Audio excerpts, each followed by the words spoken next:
Hello प्रिय छात्रों, नमस्कार। सबसे पहले एनसीईआरटी गणित क्लास 10th में आप सभी को स्वागत है। कैसे हैं आप लोग? उम्मीद है कि मस्त और स्वस्थ होंगे और खूब मन लगाकर पढ़ते होंगे। इस वीडियो में हम आपको बतलाने वाले हैं प्रश्नावली 1.3 के प्रश्न संख्या 1। तो चलिए बिना देरी किए प्रश्न संख्या 1 को पढ़ लेते हैं। प्रश्न संख्या 1 में कहता है सिद्ध कीजिए कि √5 एक अपरिमेय संख्या है। ठीक है, तो चलिए हम फटाफट कॉपी पर चलते हैं। हमें √5 को सिद्ध कर करके बतलाना है कि यह जो है एक अपरिमेय संख्या है। ठीक है, तो अब हम इसे हल करेंगे। यहाँ हम क्या करेंगे, हम जानते हैं कि √5 एक अपरिमेय संख्या है, लेकिन यहाँ हम ज़बरदस्ती यानी विपरीत उल्टा जो भी कहिए, हम इसके उल्टा मान लेंगे कि √5 जो है एक परिमेय संख्या है। हम यहाँ लिख लेते हैं √5 एक परिमेय संख्या है। हमने यहाँ लिख लिया, माना √5 एक परिमेय संख्या है। तो √5 बराबर होगा P/Q के, जहाँ P और Q सहअभाज्य संख्या है। सहअभाज्य संख्या है।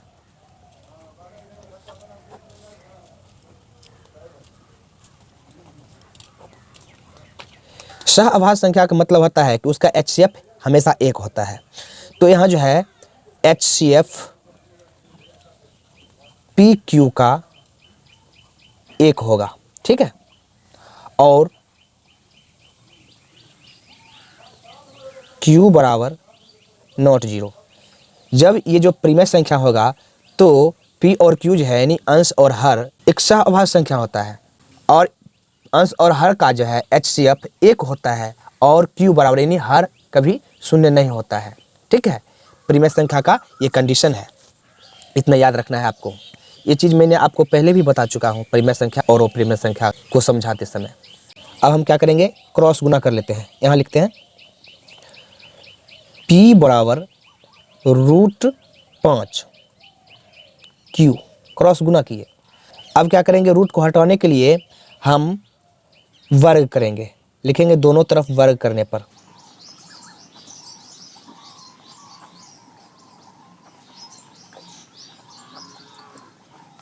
तो वर्ग कीजिए, वर्ग करेंगे तो इधर P² हो जाएगा, बराबर इसका वर्ग कीजिए √5 Q का। कर लिए, वर्ग करने के बाद P तो P² ही रहेगा, और √5 का वर्ग करेंगे तो ये 5 हो जाएगा। क्या हो जाएगा? 5 Q²। इसको हम समीकरण 1 मान लेते हैं। अब देखिए, यहाँ देखते हैं जब हम Q² करेंगे तो 5 यहाँ भाग में आ जाएगा, यानी P² जो है 5 से विभाज्य है। लिखेंगे इसलिए P² 5 से विभाज्य है।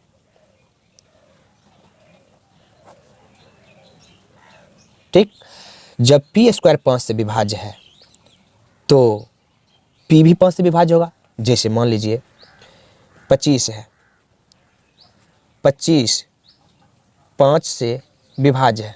ठीक है, तो इसका वर्गमूल कितना आता है? 5। ये 5 भी तो 5 से विभाज्य होगा, होगा कि नहीं?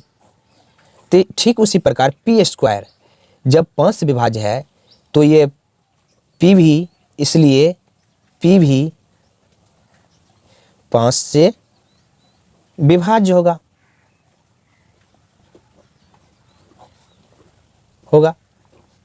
ठीक, तो अब चलिए आगे चलते हैं। आगे क्या करेंगे, यहाँ हम मानेंगे, यहाँ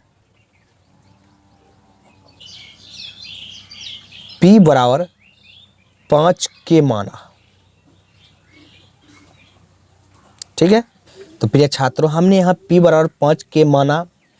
तो अब क्या करेंगे, समीकरण 1 में P का मान रखने पर, समीकरण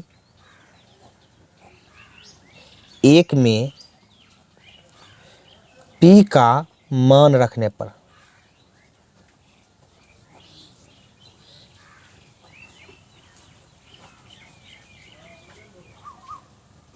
प्रिय छात्रों, P बराबर 5 के माना, इसको हम समीकरण 2 मान लेते हैं, ठीक है।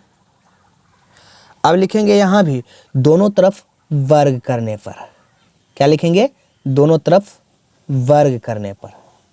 लिखिए दोनों तरफ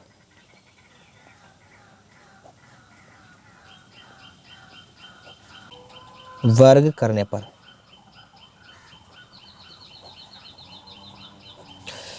यहाँ हो जाएगा पी स्क्वायर 5k का स्क्वायर, ठीक है।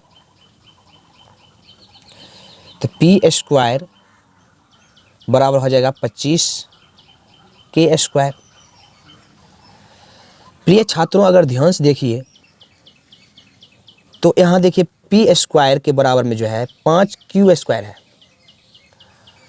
यहाँ पी स्क्वायर बराबर 25k स्क्वायर है। इसका मतलब पी स्क्वायर का मान यहाँ 5q स्क्वायर है, यहाँ पी स्क्वायर का मान 25k स्क्वायर है। तो ये भी पी स्क्वायर का मान, ये भी पी स्क्वायर का मान, ठीक। तो दोनों बराबर होगा तो हम क्या करेंगे, बराबर कर देंगे। तो क्या करेंगे, यहाँ लिखेंगे 5q स्क्वायर बराबर 25k स्क्वायर। 5 से काट दीजिए, ये कट जाता है 5 बार में। तो यहाँ हम क्या लिखेंगे, q स्क्वायर बराबर 5k स्क्वायर। प्रिय छात्रों, यहाँ k स्क्वायर करते हैं बराबर तो 5 इसके भाग में आ जाता है। इसका मतलब q जो है 5 से विभाज्य है। लिखेंगे चूँकि q स्क्वायर 5 से विभाज्य है,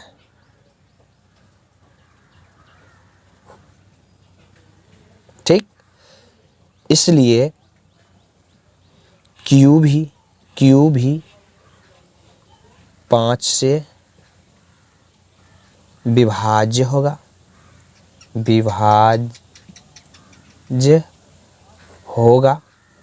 होगा ना, आपको पहले भी बतला दिया वहाँ। तो हम यहाँ देखते हैं, क्या देखते हैं, P भी 5 से विभाज्य हो रहा है और पी स्क्वायर भी 5 से विभाज्य हो रहा है। यहाँ q स्क्वायर भी 5 से विभाज्य हो रहा है, q भी 5 से विभाज्य हो रहा है, यानी p और q दोनों 5 से विभाज्य हो रहा है। इसका मतलब p और q का HCF क्या होगा, 5 होगा। तो लिखिए आगे, इसका मतलब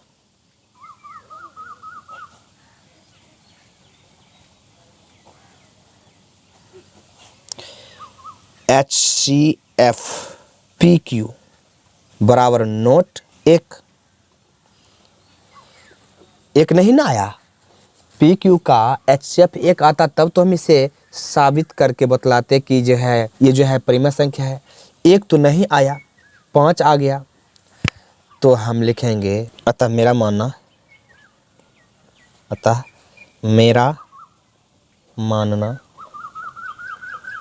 गलत है, अर्थात √5 एक अपरिमेय संख्या है।